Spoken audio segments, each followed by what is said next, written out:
Hello everybody and welcome to Jeff the Pharmacist. I want to thank you guys for watching. So today we're looking at Aimovig, which is the other migraine injectable other than Emgality, which I covered in a previous video.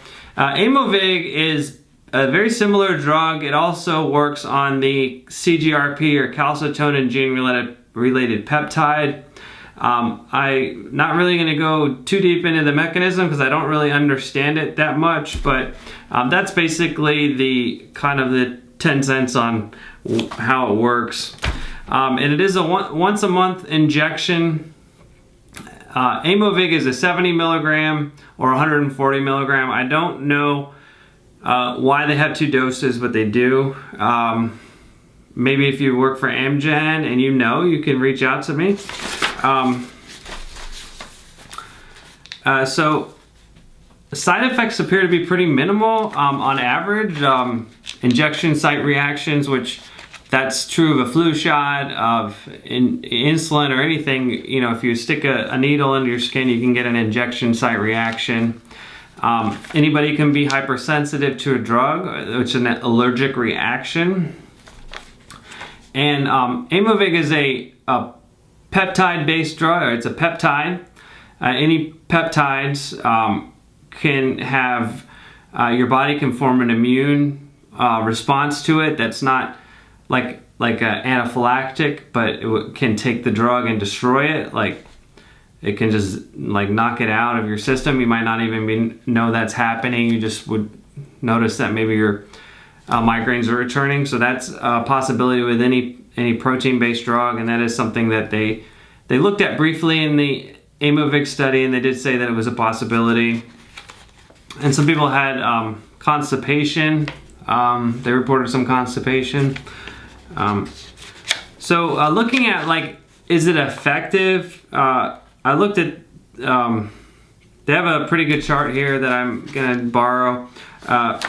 It looks like they were looking at monthly migraine days, so that's days with a migraine, and on average there's 8. So the 140 milligram dose was more effective than the 70, and so in the 70 milligram dose they noticed 3.2 less migraine days on average. In the 140 milligram group they noticed 3.7 less migraine days.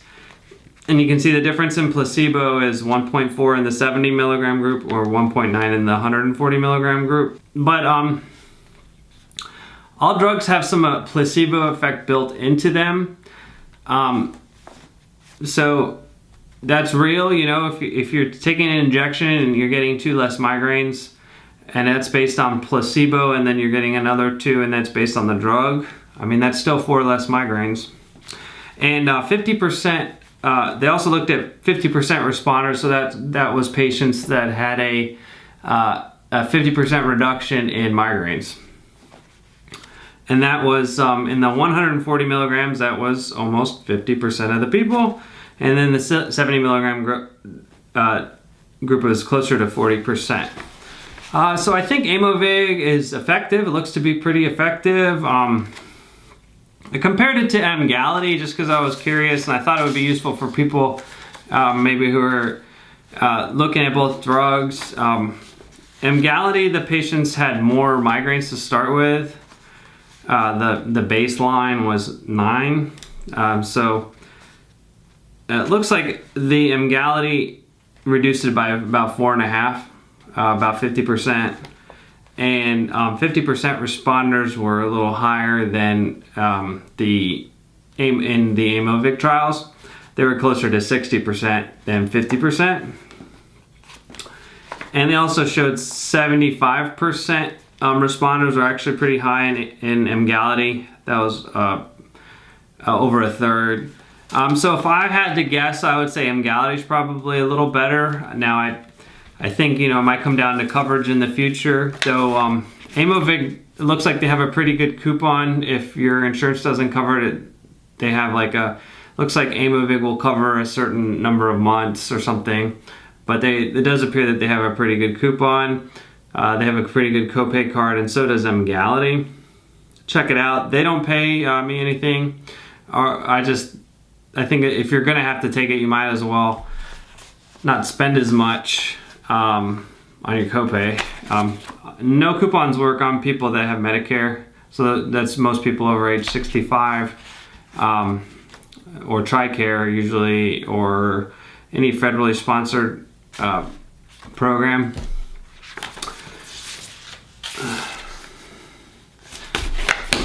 So I hope you all found this useful. If you did, please give me a thumbs up and please subscribe. I want to thank you guys for watching. Thanks a lot.